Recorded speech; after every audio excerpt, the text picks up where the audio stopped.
Good morning. Topic है template रज्जुक और कोडित रज्जुक। डीएनए जो होता है वो द्विकुंडलित रज्जुक होता है, यानी कि दो वलयक होते हैं। तो जिस रज्जुक का ध्रुवत्व यानी कि उसका जो घुमाव है वो 3 डैश से 5 डैश की ओर, यानी 3 डैश टू 5 डैश की ओर होता है और ये टेम्पलेट की तरह कार्य करता है, इसलिए इसे टेम्पलेट रज्जुक कहते हैं। जिसकी दिशा क्या होती है 3 डैश टू 5 डैश, वो टेम्पलेट रज्जुक टेम्पलेट की तरह कार्य करता है। और कोडित रज्जुक जिस रज्जुक का ध्रुवत्व या घुमाव 5 डैश टू 3 डैश होता है और इसके अनुक्रम आरएनए की तरह होते हैं। आरएनए की तरह ये जो है अनुलेखन के समान, यानी अनुलेखन के समय स्थानांतरित होता है, तो इसलिए इसे कोडित रज्जुक या अनुलेखन रज्जुक कहते हैं। अनुलेखन रज्जुक या कोडित रज्जुक कहते हैं। अब देखिए टेम्पलेट रज्जुक अगर ये है 3 dash ATGC ATGC ATGC ATGC, ये 6 होते हैं और डैश 5 डैश, यानी 3 डैश टू 5 डैश है। तो जो कूट लेखन रज्जुक होगा वो अगर निकालना है तो आप निकाल सकते हैं। देखिए ए के साथ टी जुड़ता है तो टी कर दिया, टी के साथ ए जुड़ता है ए कर दिया, जी के साथ सी जुड़ता है सी कर दिया, सी के साथ जी जुड़ता है जी कर दिया, ए के साथ टी जुड़ता है टी कर दिया। ऐसे करते चले जाएंगे और ये 5 डैश टू 3 डैश रज्जुक आ जाएगा और इस रज्जुक को कहते हैं अनुलेखन रज्जुक, क्योंकि ये किसी को भी कोडित नहीं करता, यानी कोड नहीं करता।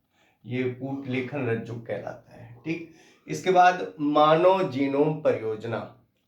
सर्वप्रथम वाटसन तथा क्रिक ने जो डीएनए मॉडल प्रस्तुत किया सन 1953 में, और जीन की क्या बोलते खोज हो गई।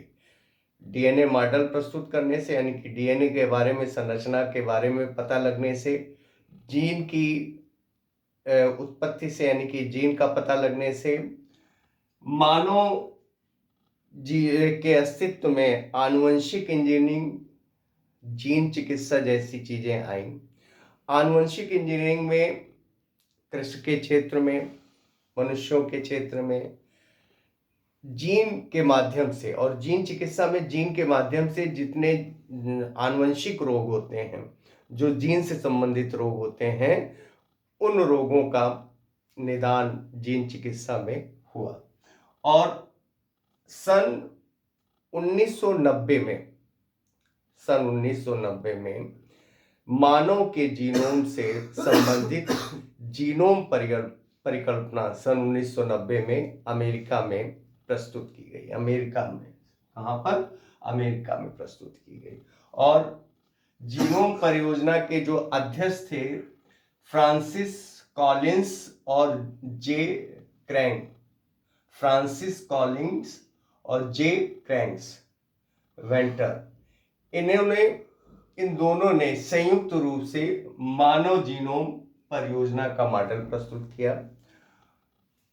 मानव जीनोम परियोजना का मॉडल 26 जून सन 2000 में प्रस्तुत किया गया। ठीक है, अब मानव जीनोम में लगभग 3 गुणित 10 की पावर 9 3 गुणित 10 की पावर 9 क्षार युग्म पाए जाते हैं और इनके अनुक्रम को पता लगाने के लिए लगभग 9 बिलियन अमेरिकी डॉलर खर्च आएगा। कितने? 9 बिलियन अमेरिकी, इनके अनुक्रम का पता लगाने के लिए खर्च होगा। इनके अनुक्रम को टंकणित करके पुस्तक के रूप में अगर हम इसको करेंगे तो लगभग 1,000 की पृष्ठों की 1,000 पृष्ठों की 3300 पुस्तकें बनेगी, आवश्यकता होगी। तो जिसमें एक मानव के जीनोम की एक, यानी कि मानव की एक कोशिका में स्थित जीनोम के बारे में संग्रहित होगा, लिखा होगा। तो ये मानव जीनोम परियोजना है। चूंकि ये महापरियोजना है, मनुष्यों के बारे में, मनुष्यों के जीनोम के बारे में। जीनोम का मतलब अगुणित सेट जो कोशिकाओं में पाए जाते हैं, वो जीनोम, और जीन से ही अनेक लक्षणों का पता लगता है, अनेक चीजें सामने आती हैं। तो ये जीनोम परियोजना। कितने मिनट का?